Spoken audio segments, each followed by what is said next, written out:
What's ego and what's nature's way? Ego is relative, comparing A to B, good and bad, you and me. Nature is as it is.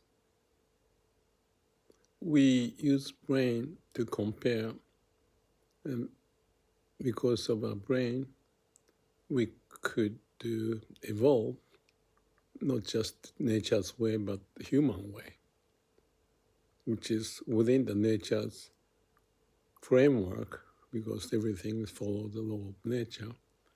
But if we are occupied in comparing, especially ego,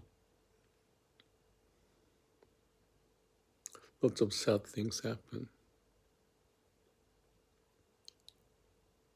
So we have to understand this.